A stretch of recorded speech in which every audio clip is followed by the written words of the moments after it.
Dr. Ben Merkle in the studio. Y'all see my cell phone? President Doctor. No. You need a cell phone? Does it really matter? I think it's under the table. Pastor Toby, Chalk Knocks, I'm the Water Boy. Good to be with you guys on this Sunday special. Found my cell phone. There it is, in your pocket. It's in your pocket. This episode is brought to you by New St. Andrews College, nsa.edu. They know biology better than the Supreme Court. I'm catching up our screen And back here. possibly Congress. Maybe better than Congress as Yeah. well. Hey, also a reminder that the first annual Fight Laugh Feast scholarship is about to be. You don't have that one? I'll go right here. I'll just gonna go back to click. here. Yeah. It's about to be announced in just a matter of weeks. We've narrowed it down to three finalists. Yep. And we're going to interview them. It was so encouraging to read everybody who wrote in. It was amazing. Yeah. I think it was amazing. we had a number of applications. Good number of applications. And we wish we could award it to all. No, we don't. No, we don't. But at some point, God willing, we'll have more than one scholarship to give. I know. Well, our plan is to do one for a young lady. Yeah, because this guy's going to need a wife. Soon. Yeah, because we believe in the free education for men and for women. Yeah. But right. if you have never checked out New St. Andrews College, you should definitely check them out, nsa.edu. Yeah. And this is President Ben Merkle. President Doctor. President Dr. Ninja. I actually prefer El Hefe. I was going to say, that's El Hefe's thing. That's right. You've told us that before, I think, and I always forget. I've tried with so many people to get that to be my nickname. Are you serious? Never stuck. No, At some you know point, what? somebody's going to... I got you, dog. Write it down. Hefe! Don't forget to register for the rally. Yes, sir. We are doing the Fight Laugh Feast rally in South Dakota, Rapid City, South Dakota, April 29, 30, May 1st. And so the speakers are El Hefe. El Hefe. All right. Put that in the paper. President El Hefe. Yes. What is El Hefe president? What It's is like the boss. the boss? Okay. All right. Man. Yeah. Yeah. And then we have, of course, Pastor Doug Wilson, Pastor Toby, Steve Dace. Been texting with Steve Dace. He's really Yes. excited about being out there. All right. He's got a book coming out that might be out in time for our conference on Fauci in this last 2020. Oh. Yes. It's going to be a very short book. He was wrong. It's so excited about Steve's book coming out. Yeah, it's gonna be great. Sheriff Wheeler, and then Sheriff Wheeler is the sheriff up north in Idaho who basically at the all the mandates said, we're not doing that We are here. enforcing What this. a bold sheriff, this man. county. What it took to do Love that. this guy. Yep. Faithful man. Been married for 35 years. We've got faithful children. Wonderful. Excited to get him on. And then we're going to smuggle Joe Boot down. So Joe Boot Joe is going to be Boot. speaking at our rally in Rapid City. We got a Canadian pastor coming down. Yeah, we're going to smuggle him down. For some reason, Gabe, stop telling everybody what we're doing. well, I don't want certain people to know what we're doing. Is there a tunnel under the... Sorry, Joe. Harry Tubman is waiting for you, brother. excited to have Joe come, and then we got one or two other hopefully surprises in the pocket that we'll be able to announce here. Oh, in the yes. next couple of weeks. Yeah, Okay. you know how planning goes. So you do know how to keep a Sing, secret. Yeah. sing, love God, sing psalms, Yes. defy tyrants, and we have those T-shirts, and they're going to be They'll at the be at the rally. conference, yeah. So if you want to come for no other reason but to get the T-shirt, Is that the only place you can get the T-shirt right that's now? only- Until now. after the conference, we might maybe. sell them Okay. online. Well, We haven't had that We're conversation not making yet. any promises. Wait. Why can't we set up somewhere the club member signs up and they get the shirt because they Maybe that'd be a good idea. We should have a business meeting right now and talk about it. Ben's here. He can help us out. Ken, hey, Dr. Ben Merkle is New St. Andrews' second college president. He is a fellow of theology. Is that still correct? I believe so. Okay. Previously served as the undergraduate dean. He holds a DPhil in Oriental Studies and an MST. Is that right? Yes. Master of Studies in Jewish Studies from Oxford University, England. Very woke PhD. It is. Oriental and Jewish. That's woke, bro. I got it all. I was very forward thinking. MA degree in English literature and a BS in education, secondary education chemistry with a minor in history, both from the University of Idaho here in Moscow. He also studied theology at Greyfriars Hall from 98 to 2000. He is the author of The White Horse King, which is about Alfred the Great. Yep. And Defending the Trinity and the Reformed Palatinate. Yeah, it's a winner. It's a winner. It was your dissertation, wasn't it? Yeah. And there's like at least 3 libraries in the world that have bought it. Yeah. Is it like $500 to buy? Yeah. Is that the big book you were talking about? Yeah. It's ridiculous. It's like $100 and man. Are you ever going to bring us one? Can I have one? Guys, I might find one for you. Could you sign it for? I like that, El Hefe, if you don't mind. I'll see if I can get one. But your greatest claim to fame, I understand, is a small phonics book, textbook of some sort, a reader. That's right. That you co-authored with your wife. Yep. Right? Becca Merkle, author of Even Exile as well.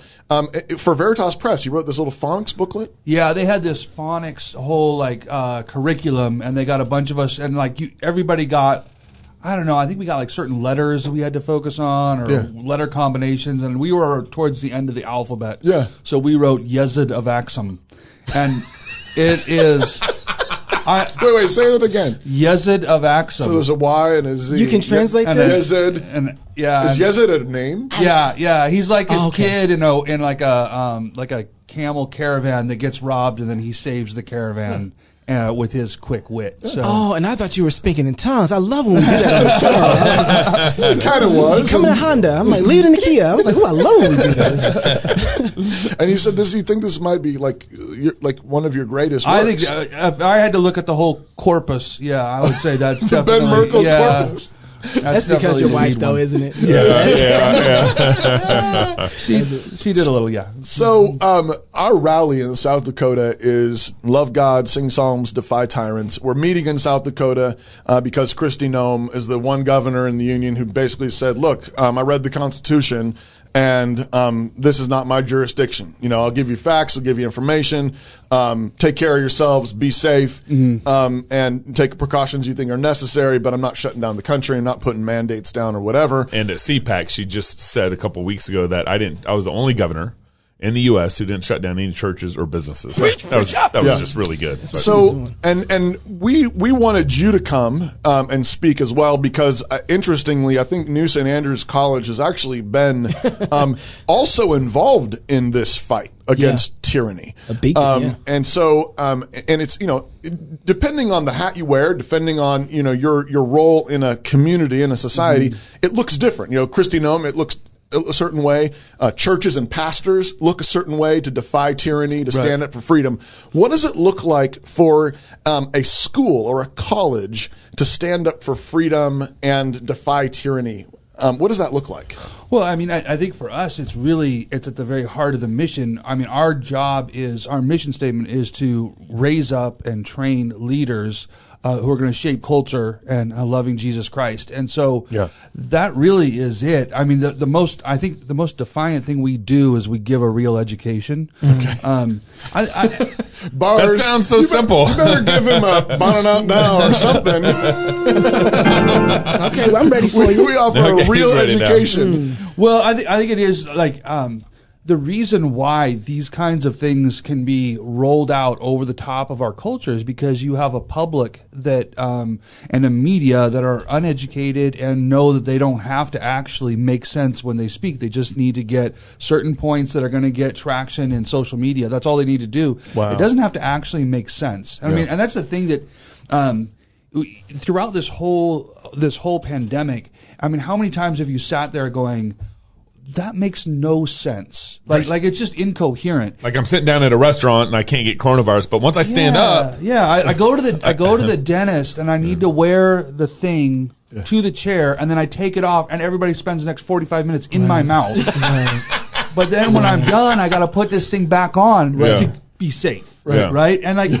And how many times have you just sat there and thought, this makes no sense? But the thing is people don't have to make sense when you have a public that doesn't think. Wow. And I think that giving a true education is one of the most rebellious kinds of things that we can do, most defiant things we can do right now. So tyranny flourishes with an uneducated populace. Yeah, I think so, and I think that there's more than that. I mean, it's not just you want to teach people to think clearly, but then you want to teach them to think clearly with the Word of God as their foundation, and you want to instill in them a bold spirit to actually go out and do something with this. I do think that I love it that you put sing psalms in that list because one of the things that I think is when you're at first looking at the NSA curriculum, you're kind of like scratching your head going, why do you, of the 4 courses that you have to take your first year at NSA, why is I have to spend a whole year doing music? Right. And I have to. And I'm deaf in one ear. Yeah. Really? I'm mostly deaf in both. So no. So it is, and so you have these students that come, and it's like, why do, like, one of the first things you have to do when you first show up is you have to go into Dr. Erb's office and sing a line of music for him by yourself, which to me is the most like terrifying thing ever. Like I can't carry a tune, whatever. Dr. Erb is a very brave man. I would have brought my MC Hammer song in. But the whole point is that over the course of the year, they're not just learning to sing, they're learning to sing psalms. Yeah. And by the end of that freshman year, one of the coolest things is watching how psalm singing just comes naturally out of our students. And then over the last year here in Moscow, as we've seen all the things that have happened, it's not unsurprising that one of the focal points is when we gather to sing psalms. Right. Like, I mean, that is when we get together to actually put some muscle behind what we've been learning and speak it to our state. Right. And so there are all different elements of the curriculum, but we're really trying to create the kind of graduate who's going to go out and actually shape culture. So I just want to talk about real quick. You were talking about education, and you saying go to the dentist's office and you sit there and they work in your mouth. But the dentist has got an education. The nurse, she's got an education. So it's not. why are they going along with this? Well, isn't our country like the most reading literate populations in the history of the world? Obviously, when you're talking about education, you're meaning something completely different than just having an education. I would probably disagree and say that the dentist may very well be educated, but it's not. His dentistry is training, not education. So there's a difference between knowing how to perform a certain skill and then knowing how to think critically about across a whole range of different ideas, where you're able to sit and hold up ideas and say, does this work? Does this work? And you're thinking through and drawing conclusions and then going out and making decisions and leading others. That's what an education does. Training just teaches you certain vocational skills, and we have a trained populace. We have a bunch of people that know steps to perform certain functions, but we don't have an educated group of people in America. I've been reading.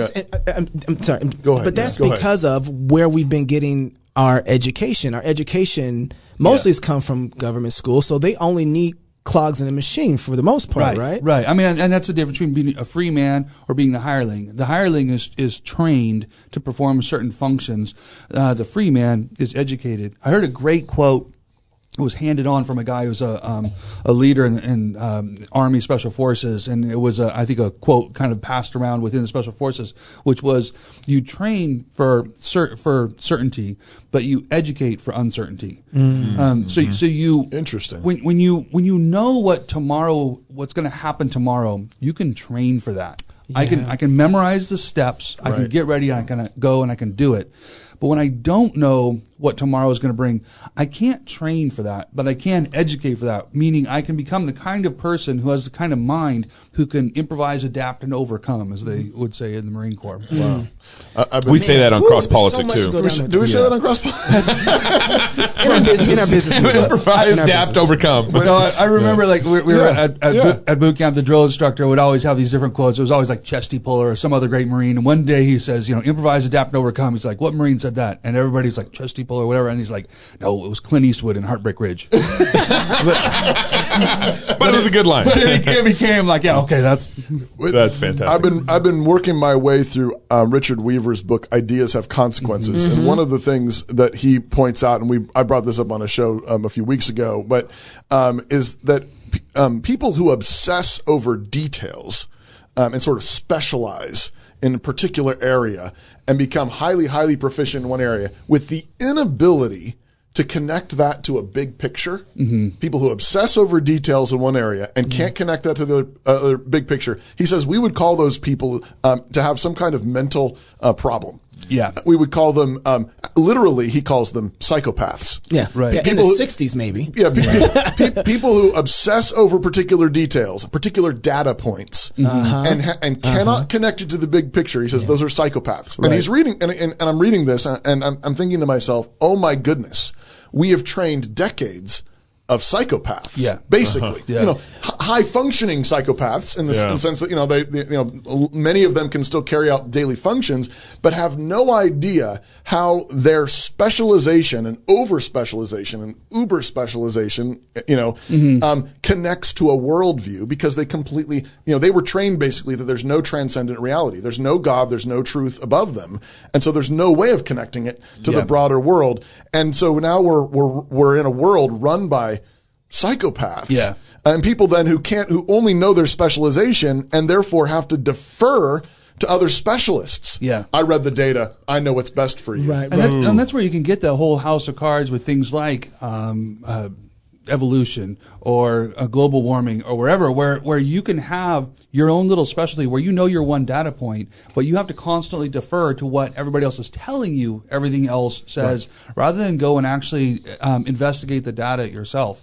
And that's what an education does. A free education is actually putting you in a position of being able to actually analyze the data and think across specialties, which is, you know, people frequently ask, you know, so what's the major at New St. Andrews?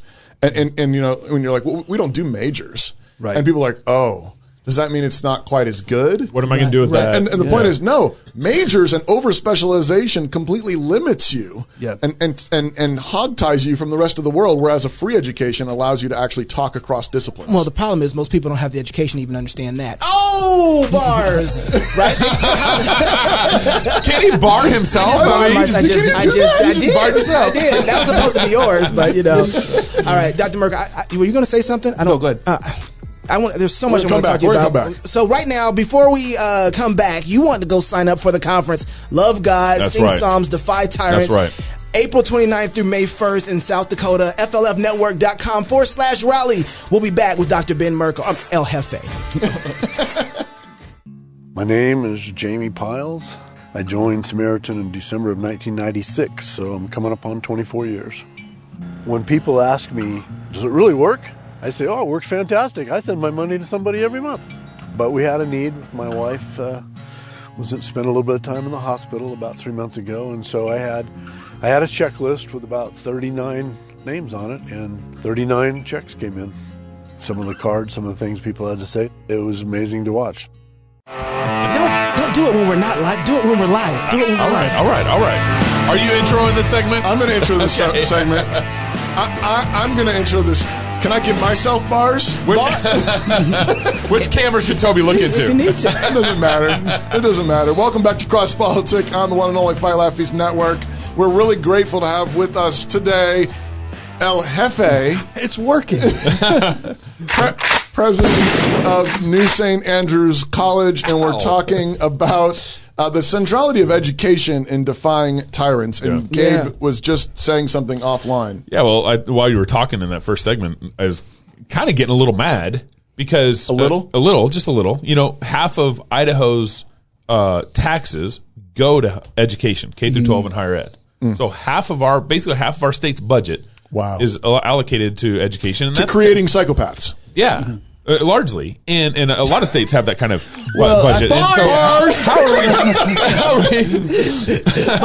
But I think I would actually disagree with that a little bit, because if all that money was actually going towards just creating really specialized education, that would be short-sighted, but it still would be something. But if you actually look into those budgets, I mean, it's a very small percentage that is actually going to the education process. Most of it is going to fluff. I mean, it really is. Yeah. There's so much waste. But even then, we're saying we're spending billions of dollars on education, and this is our fruit. Right. Really? Yeah. Right. That's maddening. There's a great quote from Dr. John. If you ever listen to the these are blues.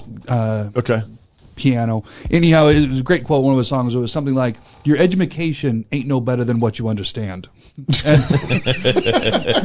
Bars. And I think that's exactly it. I mean, we do a whole lot of educating, and we're not producing very much understanding. So with the pandemic that we've seen in the last year, we're understanding that our education obviously is well, whatever it is, we can't think because of the education that we have.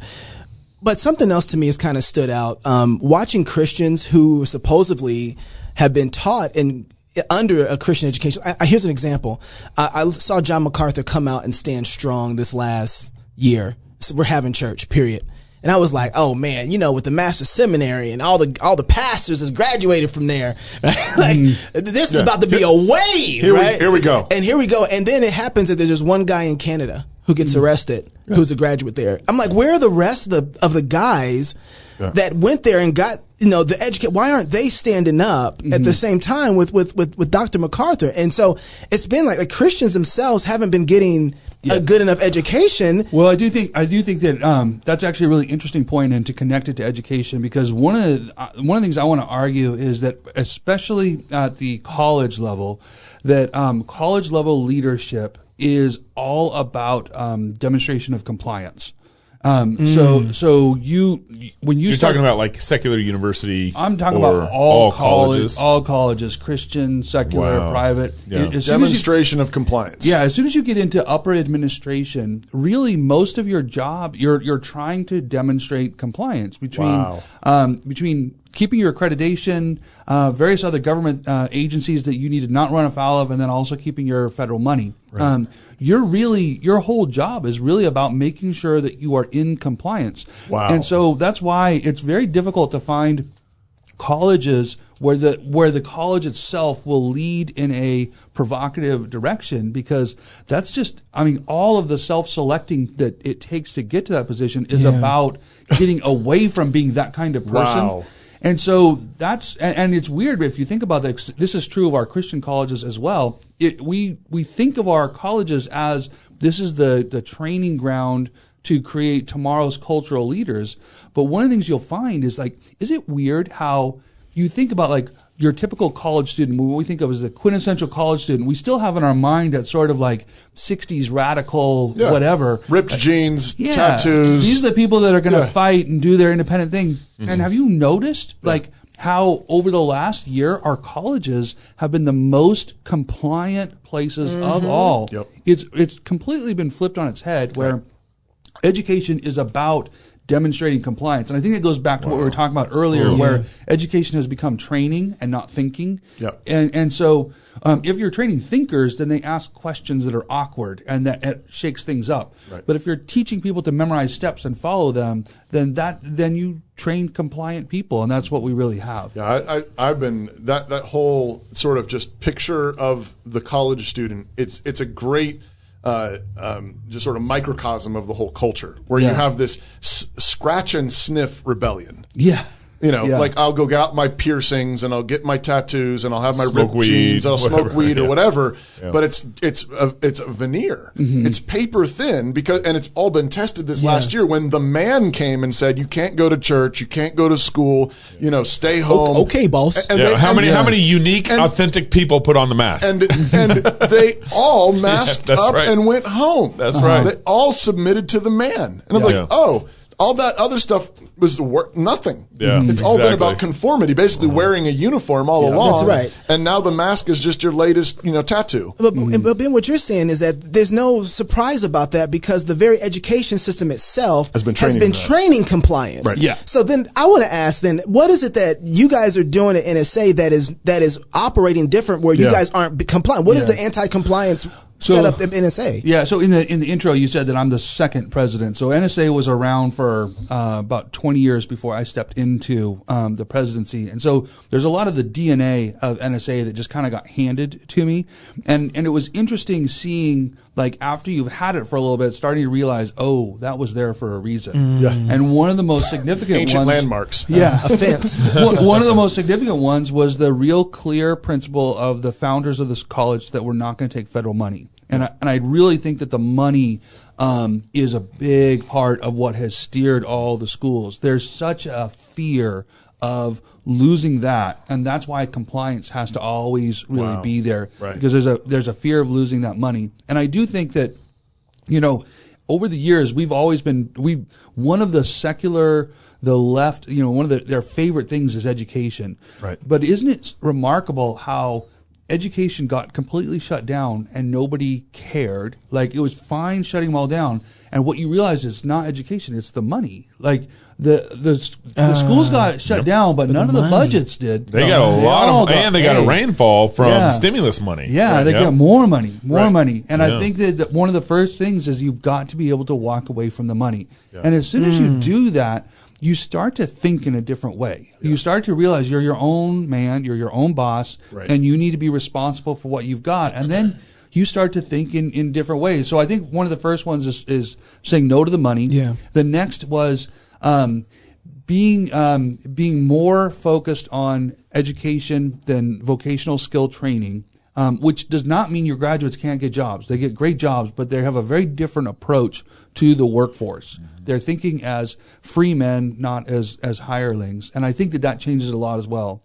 And I think the money is actually connected to that. Yeah, absolutely. Yeah, because a lot of the federal money comes in through the federally subsidized student loans. Right. And the way you can talk a college student into taking out $80,000 in student loans is by promising them that I'm going to give you this degree, which will give you this job, which will give you this salary, and there's a return on your investment, and that's why this makes sense, even though they rarely actually get that. Right. But it's part of the logic to get them to take out the loan. So when a lot of people look at this, they don't, because we're even trained to think of ROI in that manner, this gets that, gets this, so therefore it's worth taking out all the money. When someone looks at NSA, they don't see a ROI. Right. Right? Yeah.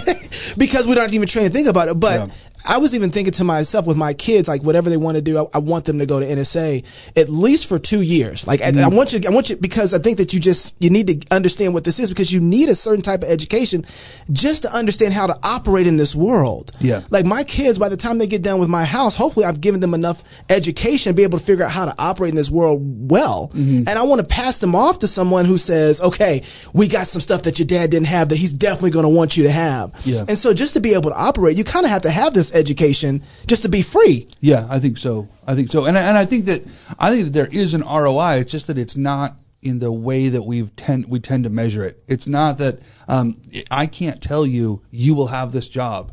You will have who knows what job. Right. I mean, because you'll be a free man and not a hireling. If you're a hireling, I could tell you where you'll go and what you'll do.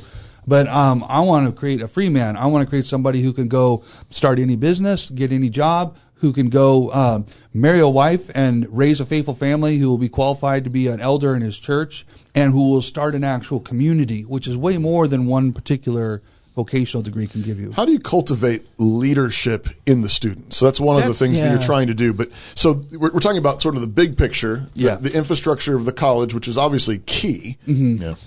What about in terms of student culture? We're born leaders, right? How do you cultivate there? Because it's sort of like get the grade is another version of compliance, but like do the check the boxes, do the things that that you think you need on the syllabus to get the grade.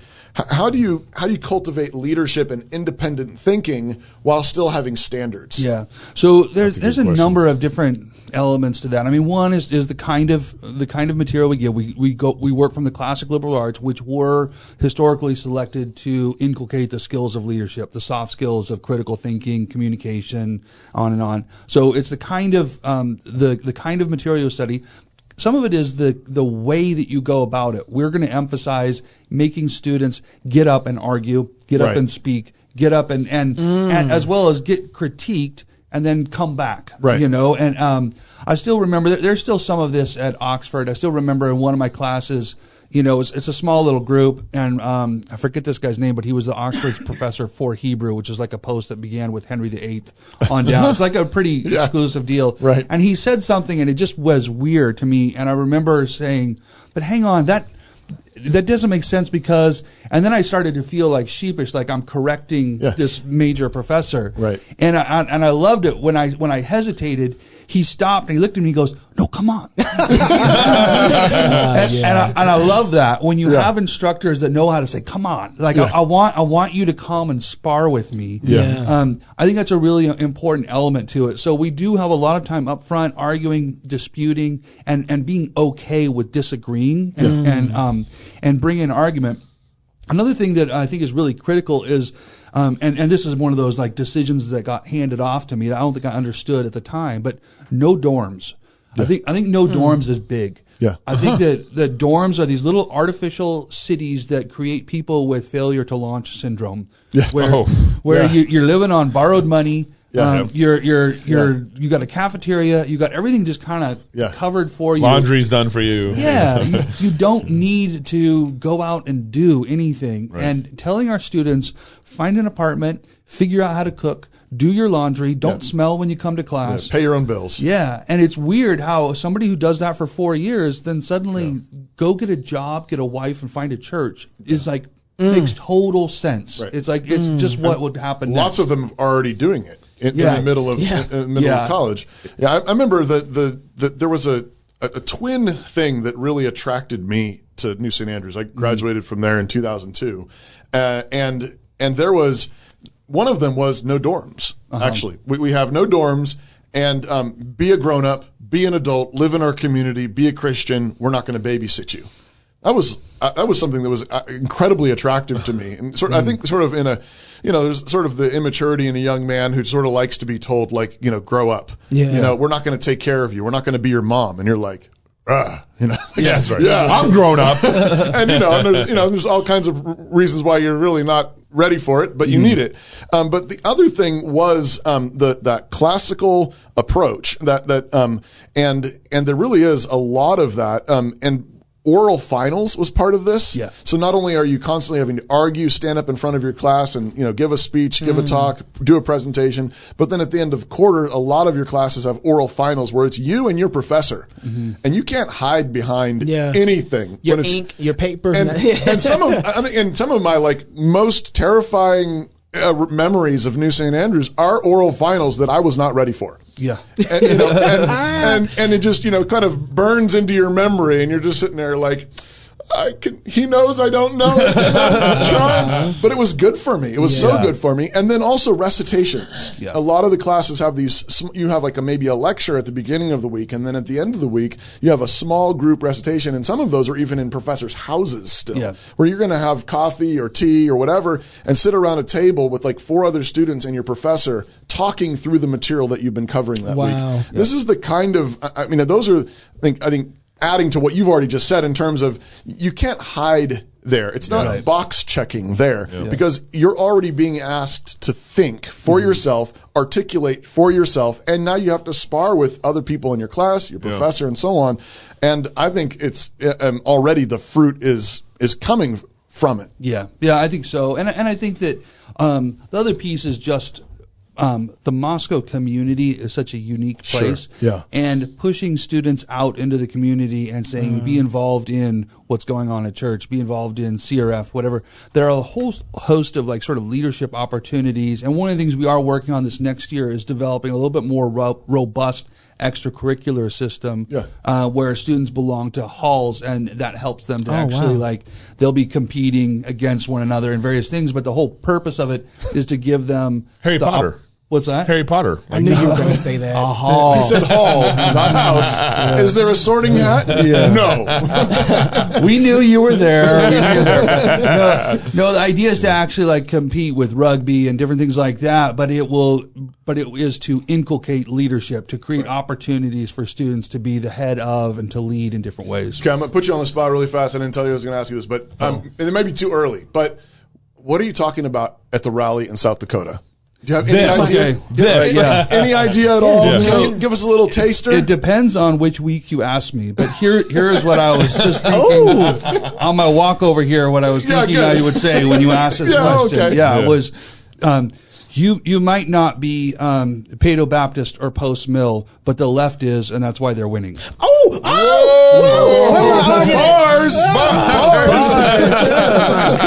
My goodness. What else you got? We ready for some church now. Well, what I mean is, I think the left strongly believes that the babies and the future belong to them. That's right.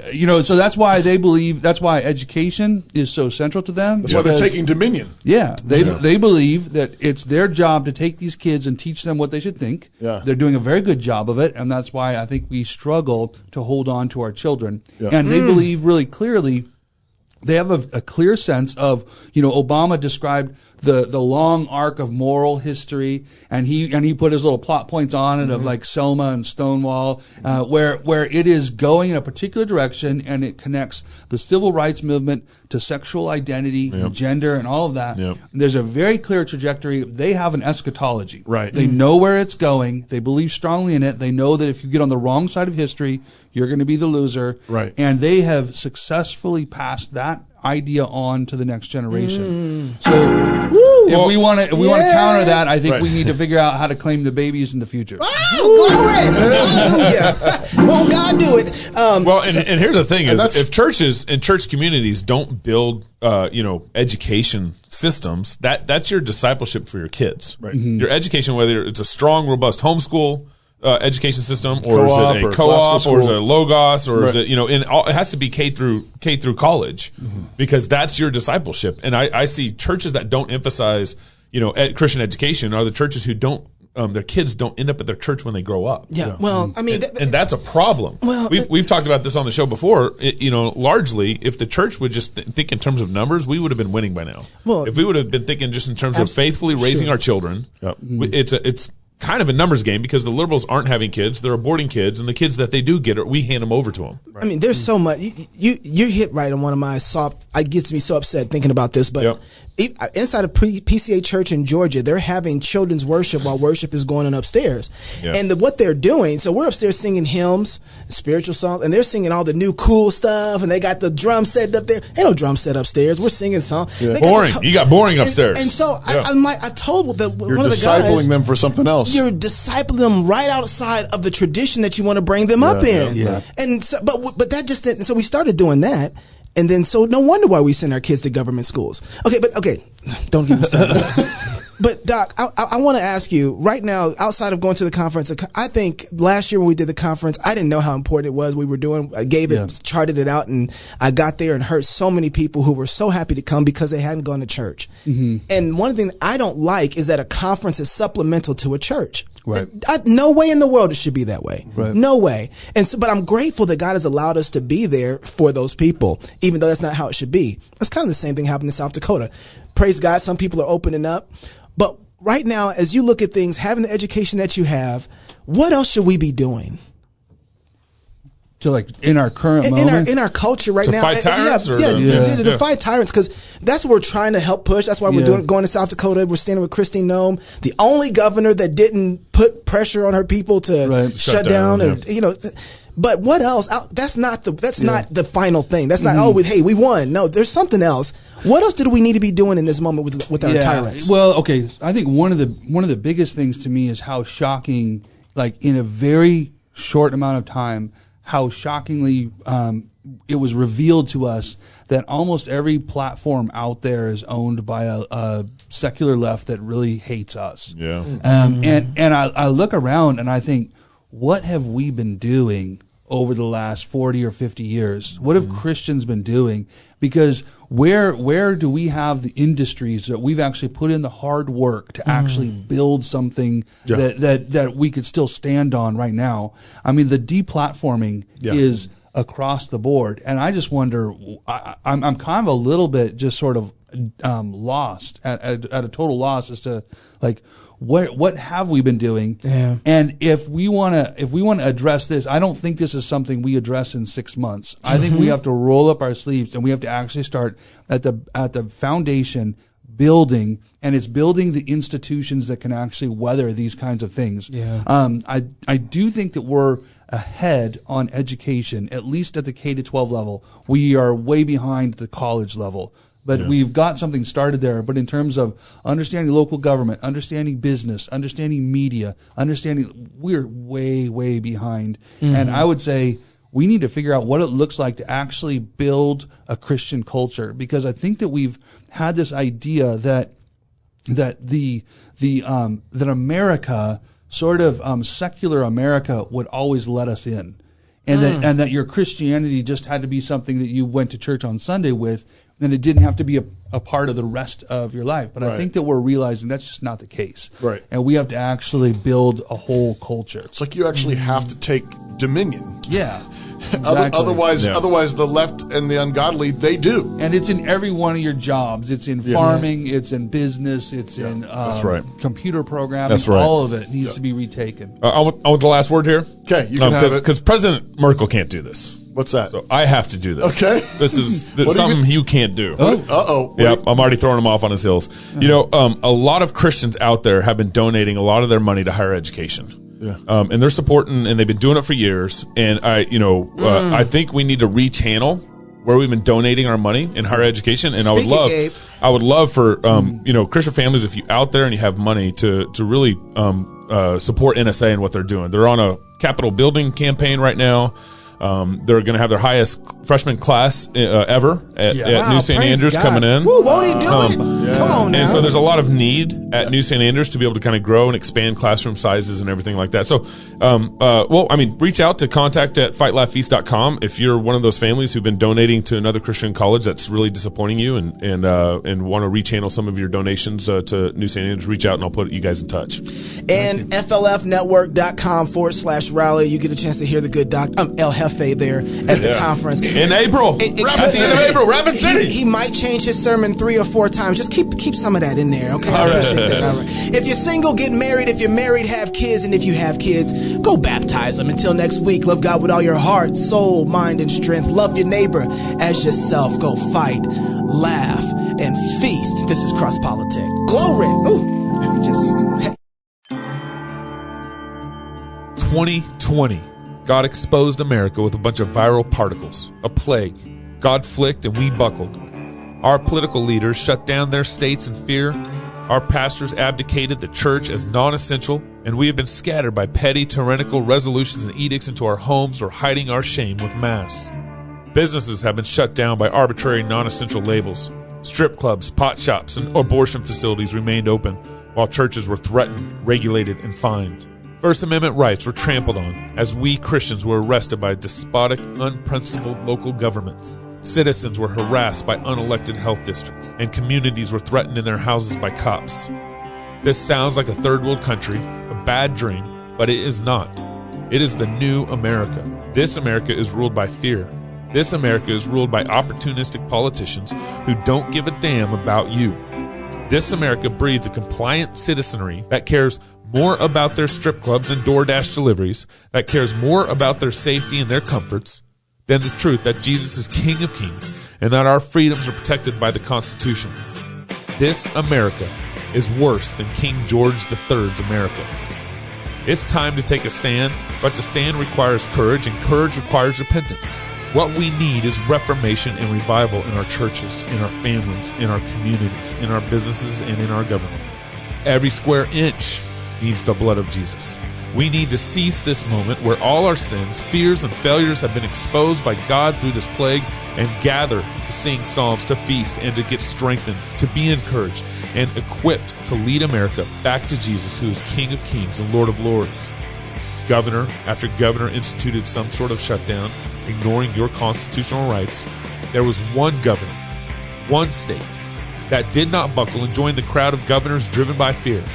Governor Christine Noem has stood strong through this pandemic. And so we are bringing our first annual Fight, Laugh, Feast rally to Rapid City, South Dakota, April 29th through May 1st. Join us in the land of the free and the home of the brave as we learn to love God, sing psalms, and defy tyrants.